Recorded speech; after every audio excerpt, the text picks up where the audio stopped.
आदाब। Straight line में आप सभी लोगों का खैर मकदम। मेंढर कॉन्स्टिट्यूंसी में हंगामा हुआ एक हायर सेकेंडरी स्कूल को लेकर, और उसके बाद इल्ज़ाम लगा नेशनल कॉन्फ्रेंस के पूर्व एमएलए जावेद राना के ऊपर कि उनके वर्करों ने कुछ लोगों के साथ मारपीट की। हमारे साथ जावेद राना के पुत्र ज़ीशान राना हैं। इनका इतना ही तारुफ नहीं है, नेशनल कॉन्फ्रेंस के प्रोविंशियल सेक्रेटरी भी हैं। राना साहब, मामला क्या है? मतलब आपकी कॉन्स्टिट्यूंसी में कभी आपके पिताजी पाकिस्तान को याद करते हैं चुनावों में, और कभी आपके पिताजी के जो आपके वर्कर हैं उनकी भिड़ंत हो जाती है हायर सेकेंडरी को लेकर। मामला क्या है असल में? देखिए जुनैद भाई, मैं ये कहूँगा कि जो कल का जो वाक़ा हुआ है उसमें हायर सेकेंडरी स्कूल के लिए, देखिए जमहूरियत में प्रोटेस्ट करना जायज़ है और लोग अपना हक मानते हैं और उसके लिए आवाज़ भी उठा सकते हैं, इसमें कोई शक नहीं है। मगर कल का जो वाक़ा हुआ है उसमें लोग जो हैं वो हायर सेकेंडरी स्कूल, मैं आपको बताता चलूँ, वो एक पठाना तीर विलेज है और वो उसी विलेज में मेरे फादर जो हैं उन्होंने अपनी जो स्कूलिंग है उसी विलेज से की है, उसी हाई स्कूल से की है। और मैं ये भी बताता चलूँ उसी हाई स्कूल को उन्होंने मिडिल स्कूल से अपग्रेड करवा के हाई स्कूल करवाया था। पिछले एक साल से मुसलसल जो है कोशिश की जा रही थी कि हम उस हाई स्कूल को हायर सेकेंडरी में कन्वर्ट करें, उसको अपग्रेड करें, ताकि जो हमारे बच्चे हैं जो दूर दराज इलाकों में जाते हैं पढ़ने के लिए, उनकी जो परेशानियां हैं वो दूर हो सकें। उसके लिए हमने गवर्नर साहब से मुसलसल जो है राना साहब ने मुलाकात की और हमने कोशिश की कि हम हाई स्कूल पठाना तीर को अपग्रेड करवाएं और उसको हायर सेकेंडरी स्कूल का दर्जा दें। मगर उसमें हुआ ये कि हमारे, क्योंकि और भी स्कूल्स हैं, जैसे आपने देखा होगा कि पिछले साल राना साहब ने जो उन्होंने रेकमेंड किए थे 2 स्कूल, एक भरूती का स्कूल है जो बॉर्डर में पड़ता है, एलओसी हमें लाइन ऑफ कंट्रोल क्रॉस करके जाना पड़ता है उस विलेज में, और उस स्कूल को अपग्रेड करवाया। और हाई स्कूल जो सलवा जो पठाना तीर के साथ में ही है जो विलेज, उसको अपग्रेड करवाया। तो हमारा ये था कि हम पठाना तीर को नेक्स्ट शिफ्ट में पठाना तीर को अपग्रेड करवाएंगे। मगर जो पिछले जो लिस्ट निकली है 1 महीने पहले, उसमें हाई स्कूल गली कालाबन को कन्वर्ट किया, अपग्रेड किया और उसको हायर सेकेंडरी स्कूल का दर्जा दिया। अब जो है वो क्योंकि कोड ऑफ कंडक्ट लग चुका है और फाइल थ्रू है रेशनलाइजेशन में मेंढर कॉन्स्टिट्यूंसी के इंशाल्लाह ताला अगले महीने में जब कोड ऑफ कंडक्ट खत्म हो जाएगा, जब ये इलेक्शन का दौर जो है वो खत्म हो जाएगा, तो आप देखेंगे कि पठाना तीर स्कूल का नाम सबसे पहले होगा। और इंशाल्लाह ताला हमारी ये कोशिश है, क्योंकि वो हमारे अपने लोग हैं, हम उनको अपना समझते हैं, और हमारी ये कोशिश रहेगी कि हम सबसे पहले जो है पठाना तीर को हायर सेकेंडरी स्कूल का दर्जा दिलवाएँ। ये बात आपकी सही है, लेकिन क्या आपको ज़ीशान ऐसा नहीं लगता कि जो कल कॉन्स्टिट्यूंसी में वहाँ पर हुआ, विजुअल्स हमारे पास है, हमने भी वीडियोस देखे, उसमें कुछ नेशनल कॉन्फ्रेंस के वर्कर हैं लाठी डंडा लेकर जो है वो लोगों के ऊपर आदम के, और दूसरा वहाँ पे ये भी हुआ कि बाद में नेशनल कॉन्फ्रेंस के झंडे को जलाया भी गया वहाँ पर। आपको नहीं लगता कि लोकसभा की ये चूँकि इलेक्शन है और इसमें आपका कांग्रेस के साथ अलायंस है और ऑलरेडी आपका मुकाबला बहुत सख्त है वहाँ पर, तो इन हालात को देखते हुए क्या आपको नहीं लगता कि इस चीज़ को अवॉइड किया जाना चाहिए था? और अगर आपके कुछ लोग उसके लिए रिस्पॉन्सिबल हैं, उनके खिलाफ भी कानूनी कार्रवाई होनी चाहिए। देखिए, मैं समझता हूँ कि मैं आपका देख रहा था जब आप इसको एड्रेस कर रहे थे, उसमें मैं आपको बताता चलूँ कि जावेद राना साहब का कल एक बहुत बड़ा जलसा था कालाबन में, और जब उनका कैवलकेट जो जा रहा था, क्रॉस कर रहा था, राना साहब उस जो प्रोटेस्ट चल रही थी उसमें ज़रूर शरीक हुए, उसमें गए, उन्होंने उन लोगों से बातचीत करने की कोशिश की और उनको बताया भी। मगर जब वो वहाँ से जब वो निकल चुके थे, उसके बाद जो है वो कुछ हादसा हुआ जो मुझे भी सुनने में आया हुआ है। ऐसा नहीं होना चाहिए, क्योंकि अगर कोई पीसफुल प्रोटेस्ट कर रहा है तो उस माहौल को ख़राब नहीं करना चाहिए, मैं भी यही मानता हूँ। मगर उसमें नेशनल कॉन्फ्रेंस का कोई रोल नहीं है, नेशनल कॉन्फ्रेंस के वर्कर्स का कोई रोल नहीं। मैं नहीं मानता हूँ कि नेशनल कॉन्फ्रेंस के वर्कर्स का उसमें कोई भी रोल है। ज़ीशान साहब, क्या मानेंगे कि लोगों की नाराज़गी आपसे वजह है, क्योंकि आपके अब्बा जो हैं वो इतने सालों से मेंढर कॉन्स्टिट्यूंसी के एमएलए हैं, और सबसे बड़ी बात ये कि मेंढर में आपका कंपटीशन हर बार होता है कि इस बार जावेद राना हार रहा है फिर जीत जाते हैं, तो कंपटीशन टफ होने की वजह से क्या आपको नहीं लगता कि जिम्मेदारी ज़्यादा आपकी बनती है कि अगर लोग नाराज़ हैं, कहीं पे कोई ऐसी बात हुई भी है तो फ़ौरन मदावा किया जाए, वहाँ जाया जाए, उनसे मुलाकात की जाए, लोगों को समझाया जाए? क्या आपको नहीं लगता जो अभी तक नहीं हुआ? देखिए जुनैद भाई, मैं आपको बताता चलूँ, 2002 में जावेद राना साहब पहली बार एमएलए बने, तो मैं क्योंकि आपके इस चैनल के माध्यम से मैं लोगों को ये बताना चाहूँगा कि जब जावेद राना साहब एमएलए बने थे तो मेंढर के अंदर 5 हायर सेकेंडरी स्कूल्स थे, और आज आप देखेंगे कि आज मेंढर के अंदर इंशाल्लाह ताला 13 हायर सेकेंडरी स्कूल्स हैं। मेंढर के अंदर उस वक्त 8 हाई स्कूल हुआ करते थे जो आज जिनकी तादाद आज बढ़ के 31 हो चुकी है।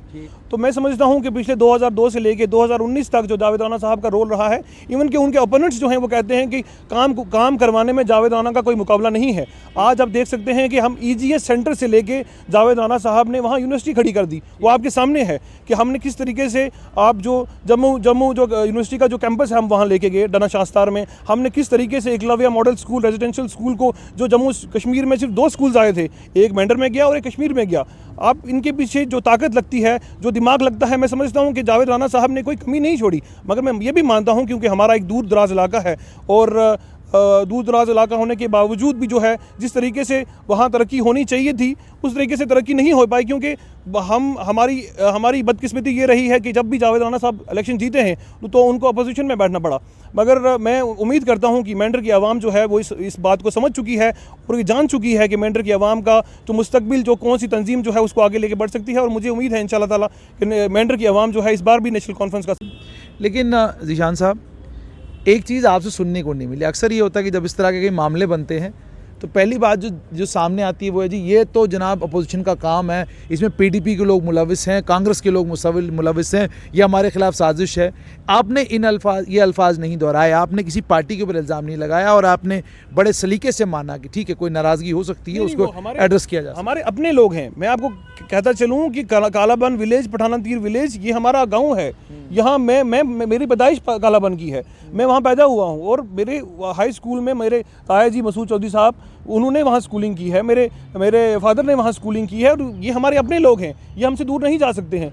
हाँ, गिला उनका ज़रूर है, उनका गिला जो है वो जायज़ भी है, उनका जायज़ बनता है। उनकी डिमांड इंशाल्लाह ताला हम एड्रेस करेंगे और रेशनलाइजेशन में आप देखेंगे कोड ऑफ कंडक्ट खत्म होते ही जो लिस्ट निकलेगी सबसे ऊपर पठाना तीर का नाम होगा। ज़ीशान साहब, अब थोड़ा सा आपकी तरफ आते हैं, क्या रुख है? आपको क्या लग रहा है कि इस वक्त जम्मू पुंछ जो पार्लियामेंट्री कॉन्स्टिट्यूंसी है, इस कॉन्स्टिट्यूंसी में क्या देखते हैं आप? क्योंकि भारतीय जनता पार्टी ने जुगल किशोर को खड़ा किया है और लोगों का एक जो हमने देखा, जो लोगों से बातचीत की, हमने मेजॉरिटी लोगों को ये कहते हुए देखा भाई लोकसभा में तो क्लियर है हमने प्राइम मिनिस्टर नरेंद्र मोदी को वोट देना है, असेंबली के वक्त हो सकता है हम कोई अपना फैसला बदलें, हो सकता है हम नेशनल कॉन्फ्रेंस को वोट दे दें, कांग्रेस को दें, PDP को दें, लेकिन इस वक्त हमने प्राइम मिनिस्टर नरेंद्र मोदी को वोट देना है। आप एक युवा हैं, अपनी कॉन्स्टिट्यूंसी में घूमते हैं, एक नेशनल कॉन्फ्रेंस को ज़रा परे रखकर अगर आप 1 मिनट में बता दें कि क्या माहौल है आपके वहाँ? क्या वाकई वोट डिवाइड हो चुका है? कम्युनल लाइंस पर, मजहबी बुनियादों पर वोट डिवाइड हुआ? देखिए जुनाद भाई, मैं अगर ये कहूँ कि मोदी साहब ने 5 साल में लोगों को तकसीम करने की कोशिश नहीं की तो गलत होगा। 5 सालों में उन्होंने लोगों को इस देश का बंटवारा कर दिया। उन्होंने, मैं कहूँगा, कम्युनल लाइंस पे हम लोगों को दूर करने की कोशिश की। जिस तरीके से इससे पहले हिंदू मुस्लिम का जो इतिहाद होता था उसको तोड़ने की कोशिश की गई है। और मेरी कॉन्स्टिट्यूंसी में, मैं अपनी कॉन्स्टिट्यूंसी की बात करूंगा तो लोग समझ चुके हैं इस बारी जो है लोग जो है वो बंटने वाले नहीं हैं। और हम चाहते हैं, हमारे लोग भी यही चाहते हैं कि हम इस बार जो है ईंट का जवाब जो है पत्थर से दें और हम दिखा दें मोदी जी को कि वो इस देश को नहीं चला सकते, वो इस देश को चलाने के काबिल नहीं है। इस देश की आवाम उनको एज ए प्राइम मिनिस्टर नहीं देखना चाहती। और हमारी ये कोशिश रहेगी कि इस बार हम सेकुलर लोग, जो सेकुलरिज्म में जो लोग बिलीव करते हैं, हम उन लोगों को आगे लेके आएँ ताकि हम इस देश को बचा सकें। इस देश की जो एकता है और उसका जो एक सेकुलर क्रेडेंशियल रहा है हमेशा इस देश का, क्योंकि हमने हमेशा से माना है कि ये महात्मा गांधी का मुल्क है, ये पंडित जवाहरलाल नेहरू का मुल्क है, उन लोगों ने इस देश को बनाया है, ये मौलाना अबुल कलाम आज़ाद का मुल्क है, उन लोगों ने इस देश को बनाया है। हम इस मुल्क को टूटते हुए नहीं देख सकते, हम इसके टुकड़े होते हुए नहीं देख सकते। क्या जम्मू पुंछ क्या लग रहा है लोकसभा सीट? पुंछ इंशाल्लाह जनाब, यहाँ हम कांग्रेस को सपोर्ट कर रहे हैं और कांग्रेस का कैंडिडेट ही इंशाल्लाह ताला यहाँ कामयाब होगा। क्या आपको लगता है कि नेशनल कॉन्फ्रेंस का वर्कर उसको आप कन्विंस कर सकेंगे कि आप जो है कांग्रेस को वोट दें? देखिए, हम जुनाद भाई, अगर फ्रैंकली आप मुझसे पूछेंगे तो मेरी ख्वाहिश तो यही थी कि हमारा अपना कैंडिडेट हो नेशनल कॉन्फ्रेंस का और हम नेशनल कॉन्फ्रेंस के कैंडिडेट को वोट दें, क्योंकि लोग जो हैं वो इस वक्त, मैं समझता हूं कि हमारे इलाके में लोग जो है किसी और तंजीम को देखने के लिए तैयार नहीं है। मगर जब पार्टी लीडरशिप ने फैसला लिया देश हित में फैसला लिया गया, ये देखते हुए कि देश के हालात किस तरह तब्दील हो सकते हैं, जब और देश के हित में जब फैसला लिया गया तो हमारे वर्कर्स जो हैं वो समझदार हैं, वो समझते हैं, बखूबी समझते हैं इस चीज़ को कि उनकी भलाई जो है किस में है। और वर्कर हमारे तैयार हैं, इंशाल्लाह ताला हम लड़ने के लिए तैयार हैं। 11 अप्रैल को हमारा इलेक्शन है।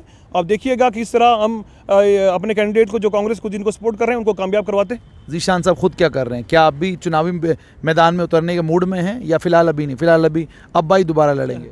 नहीं, अभी इसका फैसला तो मैं नहीं कर सकता, ये हमारी तंजीम को फैसला करना है, बट अभी नहीं। अभी मैं चाहता हूँ कि जावेद राना साहब जिस जोश और जज्बे के साथ अपने लोगों का काम कर रहे हैं, उनकी खिदमत कर रहे हैं, वो करते रहें। मैं फ़िलहाल क्योंकि हाई कोर्ट में प्रैक्टिस भी करता हूँ, तो मैं ज़्यादा तौर मेरी ये ख्वाहिश रहेगी कि अगले आने वाले 6 साल तो जावेद राना साहब इस कॉन्स्टिट्यूंसी को संभालें।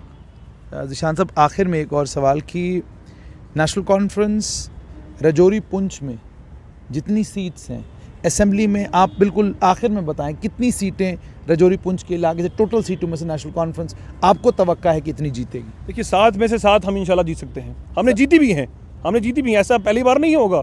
नेशनल कॉन्फ्रेंस 7 में से 7 सीटें जीत सकती हैं, और नेशनल कॉन्फ्रेंस में इतनी कुव्वत है, इतनी ताकत है, और उनके वर्कर्स जो हैं इतने स्ट्रॉन्ग हैं, वो समझते हैं।